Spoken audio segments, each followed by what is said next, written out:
everyone, welcome to another Something Bad Thursday, and today for this Thursday video I thought it would be interesting to briefly discuss annoying cliches, or at least the ones that I find annoying within films.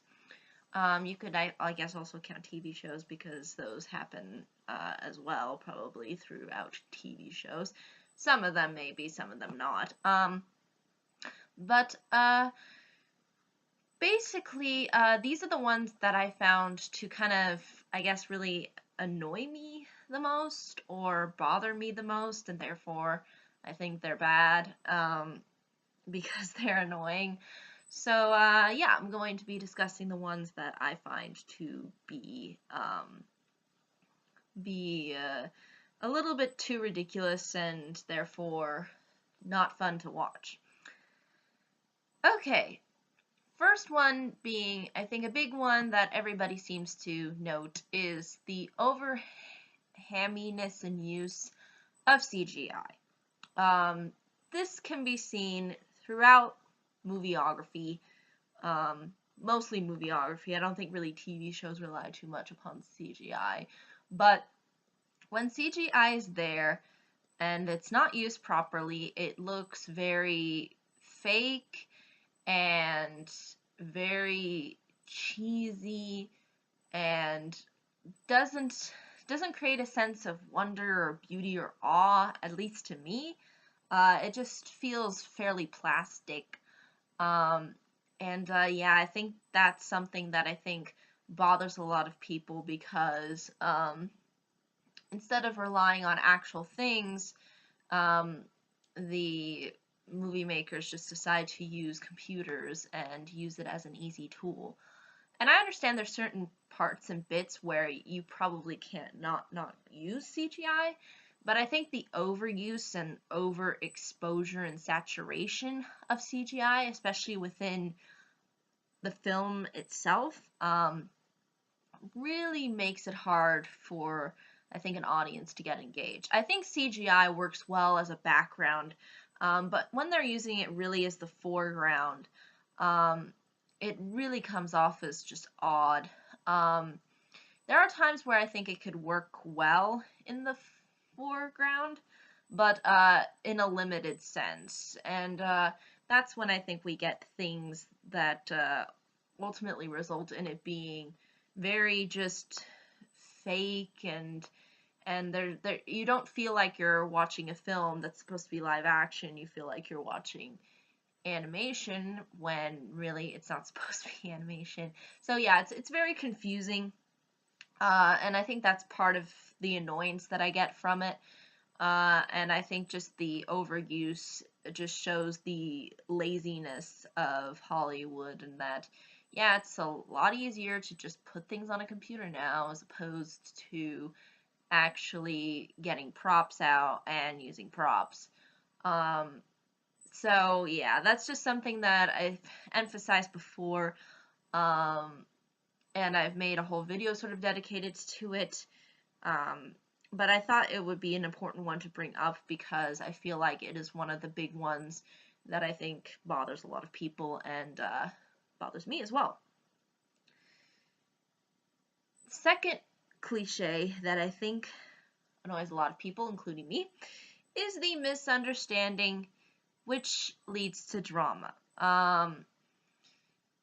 This is not just limited to romantic films. There's a lot of other films that do use this sort of misunderstanding element, whether it be through friendship or through other relationships. Usually it's designed to be a drama starter and for the characters to kind of go and mope. And to me, it's not a mature cliche. It's a very petty, childish way of approaching a situation, and I don't think it's a very encouraging and helpful situation, because really it just ends up making the film drag even longer. So yeah, I feel like this one is definitely one that I could could use less of. And is one that I think really does bother me because it's just become so commonplace to use this, and to use it in such a way that it doesn't provide anything new to the table. Um, and I don't like putting in things just for the sake of putting in things. And I think that's something that I think ultimately is what makes this cliche one that is, I think, worth avoiding, and I think will lead to a lot less annoyance from people like myself. Um, so yeah, definitely don't wanna see that unless it is handled properly.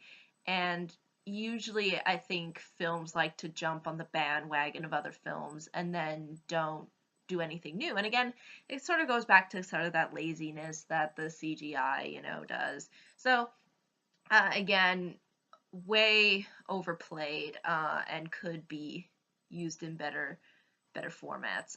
But instead, it's just a way to create pointless drama. And these misunderstandings, most of the time, can actually be solved with just a simple conversation. Um, and, they don't need to take up the majority of the film. You could make a really smooth transitioning from it. You don't need to make it the centerpiece, and I think that's really what ultimately ends up happening. The misunderstanding becomes the centerpiece and is really the sort of the conflict point, or like the tipping point. So yeah, I think there are some films that use it well, a lot of other films that don't use it well. And I think that's what results in this cliche being used in such an ineffective manner. Third being the liar revealed. The liar revealed cliche kind of ties in with sort of maybe misunderstanding at times. But for the most part, when a liar is revealed, it's pretty much done through the same format. The person lies, they are kicked out for what they did wrong, they go and mope and come back and be the hero. There's no sense of, just making it really quick. Like, it feels like they have to, again, like with the misunderstanding, drag it out and make it the center conflict when they don't really need to. They can just solve it within a couple of scenes and just say, I'm sorry that I did this. I know that it was wrong. Let's try to move forward, instead of just shaming the person. And I think there's a sense of shaming that goes on for this whole thing, because we really want to make liars seem like horrible, horrible people. And the truth is people lie for more complex reasons than I think this liar cliche makes it out to be. So, and sometimes it's understandable, other times it's kind of not. But yeah, I just think the way that they use it to shame the main character, I don't think is really fair, especially when the main character, there's a lot more complexity to the issue than the people who are shaming that person make it out to be. So, so it's a very judgmental and sort of cruel way of punishing our main character. So yeah, I think it's totally useless and doesn't contribute anything. I think just doing a simple explanation, again, solves all problems, and doesn't need to be a center point for a lot of the films that do make it sort of a center point. This is one that has bothered me to no end, and I have seen this so many times in so many films. The bad guy is unbelievably, like, his plans are just unbelievably, they're just so dumb. Like, they don't see, I mean, I know we're supposed to make the hero seem smart, but, making your bad guy dumb doesn't suit your story well, unless you, again, go for comedic purposes. But a lot of the time in these action films, I just look at these villains and I go, wow, you really did think this plan through, right? You did? Did you really think through this plan? Like, did you really think through it? Did you have a process where you thought through on how you're going to defeat the hero? Because it seems like, every time they get the opportunity to defeat the hero, they don't. They either let him go for no reason, or they have them in their sights, and yet they don't act, and therefore the hero can get the uppit on them. Because these bad guys, they just don't portray them in such a smart and sophisticated way. Especially within action films, when you see the bad guy and he's like talking down the hero, and he literally feels like he needs to showcase his entire plan, like, hey, this was my plan, even though the audience pretty much knows what his plan was, but he feels like he needs to emphasize it to the hero, like, yeah, I did this plan, and now I'm going to do horrible things to you. Like, why? You don't need to say anything. You just need to destroy the hero. That's your job as a villain. That's your whole goal. And I don't understand why there's this dumbing down of the villains. Why the villains can't be as smart as the hero, because that actually makes it feel like that there's some weight and there's some tension. And it gets people more invested in the film, as opposed to the, yeah, okay, I did this plan, and now I'm going to talk to you about this plan, and now I'm going to probably, do this and this to you. So yeah, I'm just going to keep explaining my plan here, as opposed to, actually doing my plan. It's just ridiculous. I don't get the logic behind it, especially when you want to create a hero-villain dynamic. Don't understand it. It's way overdone and way overused, and writers should focus on writing better villains than giving them these dumb schemes that don't, again, end up amounting to too much for them. So yeah, so they and again, you see this time and time again, how they blow it like right out of the water, and that they could have pulled it off had they been smart enough. And actually, thought it out, because it would have worked, but at the same time, they totally darn goof it, because it's not because the hero is ultimately smarter, it's just because the villain is so dumb. So yeah, that's really all I can say about that cliche, but man, is it something I've seen time and time again. Fake jump scares. These are when, in a horror film, you've seen, I think pretty much horror films have become a cliche of themselves. Like, they've been pretty much overdone and overused throughout horror films. I think you could even argue the horror film genre is a whole cliche itself, because there's just so much in it that has been rehashed. And the fake jump scares is a big one. It's when a character is,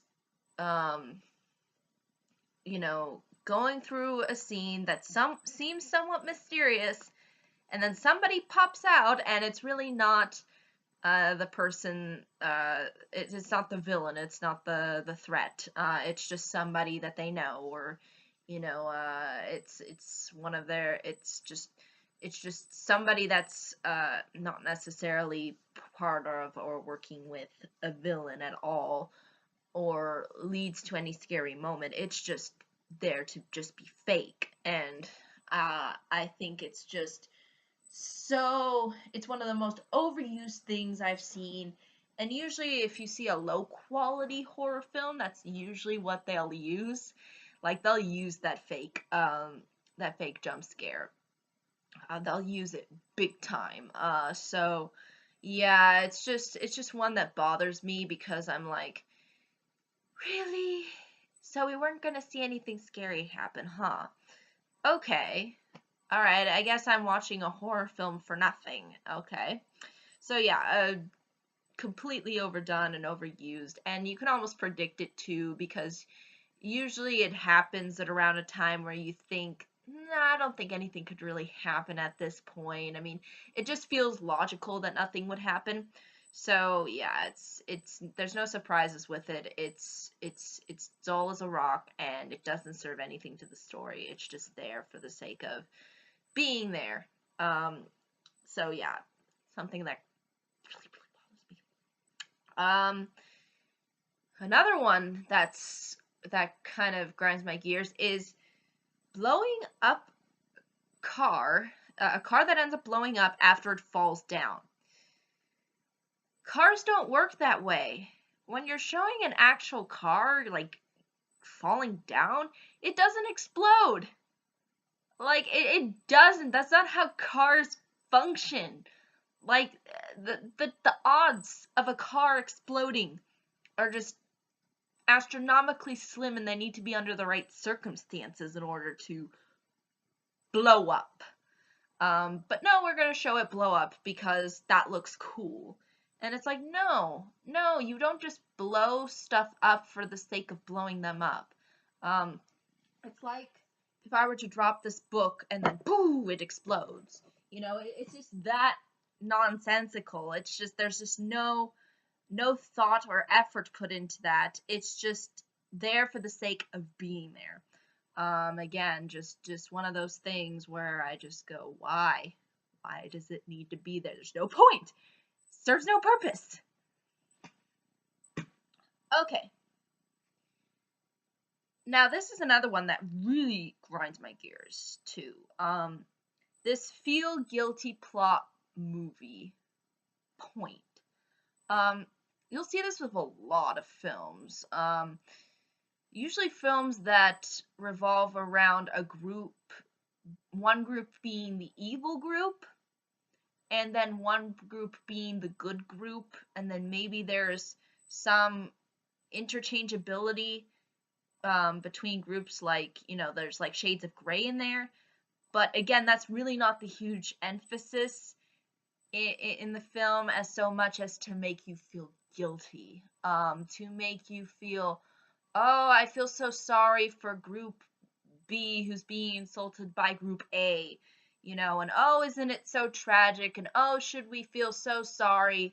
It's just that kind of, you know, be ashamed for who you are, and oh, look at how horrible it is, and and I am so sick of this. I just can't tell you how many times I've seen this plot emphasized within a film. This whole idea of we need to shame group so and so and make these people so beyond belief evil, and then we need to make group B this kind, nice, sweethearted, good people who wouldn't harm a fly. It's just like, why? Do you understand that not every group of people have good apples in them, and not one group of people have all bad apples in them? Like, is this clear at all? I mean, there's no depth whatsoever within these kinds of films, and it just bothers me to no end, because again, it's designed to make you feel guilty. It's designed to make you feel sorry for one group and feel the pity for one group, and be ashamed and angry at the other group. um and to me, that is not a good way to approach a plot that's trying to sort of get a group A versus group B scenario out there. It's just unbelievably ridiculous. I don't understand why they use this constantly. It's almost like we have to keep reinforcing that guilt. Like, we should feel bad because we were part of group A that, did some horrible stuff to group B, and the group B was, all these sweet, kind-hearted people, you know, and it's just like, oh gosh, I understand, that that there are, you know, some groups that do have a lot of bad apples in them, but again, there's no depth. And there's sort of, this guilt factor that we treat, all people that belong to a certain group, whether it be ethnicity or race, when we treat that as the evil, and then the other group as the good Samaritan sweetheart angels. This was a huge issue that I had with Avatar, and it's a big issue that I have with other films that try to showcase this plot point. It is annoying. It serves no purpose. You end up feeling ashamed throughout the film, and there's no depth, and there's no point in showcasing this kind of um, this kind of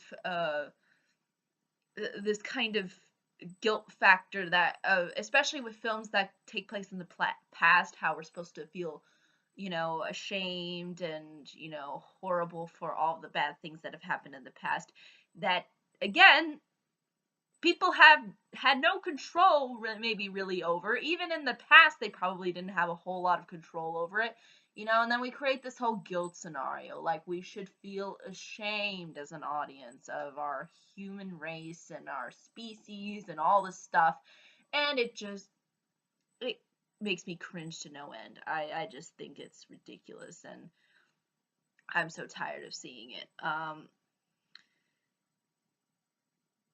Now, moving on to another thing that I think definitely needs to stop in films, and I think is a way overused cliche, is the jerk sidekick. Oh yeah, this is usually in a raunchy comedy. Well, you'll have the one person who is a complete jerk. Like there's nothing likable about this person at all.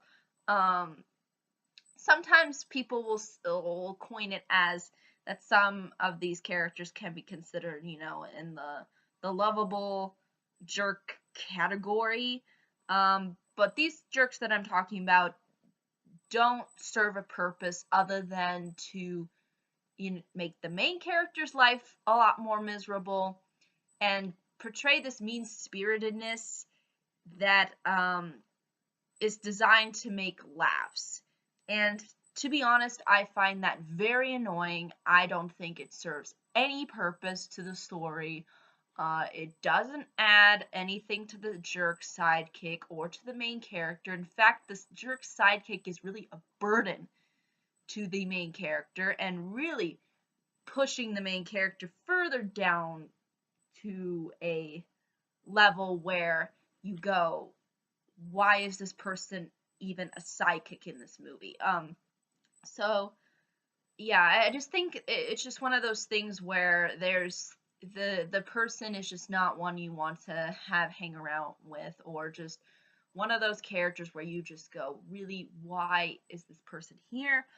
Why is this person around? This person drags everything down and makes everything more miserable, all for just the sake of ha ha ha, yeah, we're supposed to laugh, woohoo, even though he made things 10 times more complicated and made them completely unnecessary, made points that make it more difficult for the main character to get out of the hurdles that that the jerk really kind of puts in his way by again putting the main character down. So yeah, it's just one of those horrible friendships that just showcases itself on the screen, and every time I see it I'm just like, I just want to barf. It's horrible. It's a horrible display of friendship. It's a horrible showcasing of, real human interaction, and I just can't stand it. It's just obnoxious. Now, some people complain at the love at first sight cliche. I personally don't mind this cliche if it's done within sort of a fairy tale context and it's not designed to be realistic or a logical romance or a developed romance. that I'm okay with, actually. I don't really mind it all too much as some other people do, because I know it's not real. I know it's a fairy tale. I know it's not how real life works. I don't get why people constantly complain about that one. That's just, I think, stupid. And if they do use love at first sight in like a really realistic setting, that again you know is not designed to be a fairy tale, then clearly, this film didn't do the romance justice. But what I hate even more, um, out of all of these kinds of romantic kind of cliches, is the person hates the main character in the beginning and then they end up falling in love. I think that is the stupidest way of approaching a relationship, or even a realistic relationship. Usually in fairy tales, they're not showcased that way. Um, but again, it was almost like, in order to combat the love at first sight cliche, let's make another really let's make another cliche that is 10 times more stupid. And the reason why I think it is 10 times more stupid is because usually you see this cliche put into more realistic love scenarios. And to be honest, people who really hate each other, like at the beginning of encountering one another, probably don't deserve one another, especially if they're arguing all the time, even from the start. Like, that doesn't mean they love each other. Like, that's just ridiculous. Like, why would it's so idiotic. And it's only there because we have to make it so that, we combat the love at first sight cliche, which again, the love at first sight cliche is used mostly in fairy tales, mostly in an environment where there's not a whole lot of emphasis on logic.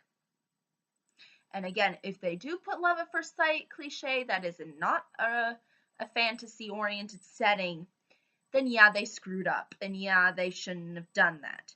But what bothers me more is this kind of approach to, putting it into real life, because that's not real life. That's not how romance works. People who hate each other, you know, really, if you don't have, it's like a friendship, if you really don't have sort of a good feeling about one another, in the beginning, chances are you're probably not going to get along all too much. That's just kind of how human nature works. It goes against everything of human nature. People who argue all the time, some people might say, "Oh, that's just how some relationships are." And yeah, but to me, honestly, those are the relationships that I see that are the most dysfunctional, the most obnoxious, the most annoying, and they're not the most happy. Like, they're really not. Um, they end up hurting each other more by hating each other. And to me, it's stupid. I hate it so much. I think it's the dumbest thing that you could do. And I really think they should get rid of this cliche. Stop using it. Stop using this cliche everywhere. Even in fairy tales, you wouldn't really see this kind of thing. Um, I mean, I understand if the person has sort of an understanding of not really caring for them in the beginning. Um, but when it's to the level of hatred, where it is to the point where they are screaming at one another, or they're making prejudgmental notions of one another, it's clear to see that probably you're not going to work out. I mean, that's just how life is. And see, that's the thing. And this goes to you, Pride and Prejudice. You created this cliche, and it is a fairy tale. It is a fairy tale. It is a fairy tale. I want to know why it's a fairy tale? Because we'd like to think that a drama-centered relationship, a drama-filled relationship, a conflict-filled relationship is somehow fulfilling and loving and caring. when it's not. It's not. You know, when you are in love, you don't constantly yell at the person, you don't constantly hate them, you don't constantly yell at them. I mean, I just don't understand that. I don't understand that kind of romantic relationship. I think it is just, it's ridiculous, and it creates this whole idea of, oh yeah, you know, we don't get along, but we're in love. Yeah, sure, of course. Yeah, yeah, no, yeah, no problem. I'm in love with you. Shush. It's stupid. It's stupid. Okay, I'm done. I'm done with that. Okay, can't go on. So last one that I want to mention that that drives me up the walls. Um, Unnecessary romantic competition. It's another one that's within romances that I think kind of, you know, sometimes again it is used well, most of the time not. From what I can tell, it is used as a means to again create drama. You know, oh, I like this one person, but then I also like this other person, and oh, we have to create this whole unnecessary romantic competition where we make one person a jerk and then the other person, you know, the nice guy, and you know, oh yeah, we you know, sympathize with the lead's decision. And again, sometimes romantic competition can be put into light in a very non-competitive way. You know, it can be demonstrated that yeah, these two probably would be more compatible. This would probably work better. But most of the time, it's used for to make one person look good and then the other person look like a horrible monster, um, or to make someone, you know, or don't even emphasize the other character that ultimately doesn't get the love interest, or even then, sometimes they don't even get a love interest themselves at the end. You know, they're just designed to be like, haha, you know, laugh at you because you were a jerk. So yeah, that kind of irks me too. But yeah, those were all of the cliches that occur in films that really do grind my gears. Uh, they they they they're unnecessary. They don't need to be there for the most part. Um, and Yeah, I think a lot of them just serve a means to just be kind of lazy. You know, it's that lazy approach of Hollywood, like, yeah, we're gonna do something, but we're not gonna make it of quality. We don't need to try. We don't need to do all that much. All we need to do is just make a movie and rely upon all these things that we've seen time and time and time again. Now, I think some cliches, again, are I think a good thing and have some sort of positive reinforcement. And again, there are certain things about these cliches that you could say are good and intended to be good. Um, but I think are used in such a formulaic way that they don't try to do something more. So yeah, I think that's just something that really bothers me about these. Uh, I think just what really bothers me about these cliches is that they don't go beyond um, what they are, or you know, they don't, they're just not as smart in the way that they're executed most of the time. But again, there are some times where these cliches do work. It's just sometimes they drift into these patterns and therefore they become annoying and therefore they become unnecessary and overused and not needed to enhance a film project.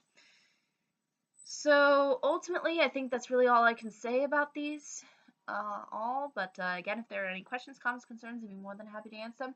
Thank you so much for watching. I hope you all have a pleasant day, week, month, and year, and I hope to see you all in the next video. Take care. Bye-bye.